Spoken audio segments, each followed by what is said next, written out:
একজন এমন নবী যিনি আল্লাহর কাছে দোয়া করে 3 বছর 6 মাস বৃষ্টি থামিয়ে দিয়েছিলেন। এটা ওই সময়ের কথা যখন বনি ইসরায়েল শামের বালাবাতে ছিলেন। তাদের বাদশা ছিল আখাব আর বিবি ছিল ইজাবেল, যারা বাল দেবতার সবচেয়ে বড় পূজারী ছিল।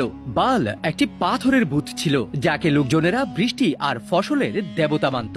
লোকজনেরা আল্লাহকে মোকাম্মল ভুলেই গিয়েছিল। বৃষ্টি চাইতো বাল দেবতার কাছে আর ফসলও চাইতো বাল দেবতার কাছেই। এমনকি জীবনের সব নিয়ামত তারা বাল দেবতার কাছেই চাইতো। আল্লাহ তাআলা হযরত ইলিয়াস আলাইহিস সালামকে পয়গাম দিয়ে পাঠালেন। তিনি একা সিনা উঁচু করে দাঁড়িয়ে বললেন, হে আমার কওমের লোকেরা, তোমরা কি আল্লাহকে ভয় পাও না? তিনিই তোমাদের রব। কিন্তু কওমের লোকেরা বলল, তোমার একাকিত্ব তোমাকে পাগল করে দিয়েছে। হযরত ইলিয়াস আলাইহিস সালাম আল্লাহ রাব্বুল ইজ্জতের কাছে বৃষ্টি থামিয়ে দেওয়ার দোয়া করলেন, যেন নাফরমান কওমেরা ইব্রত ধরে নেয় যে তাদের বাল দেবতার সেই ক্ষমতা নেই বৃষ্টি নামানোর। আল্লাহই সবকিছু দেন।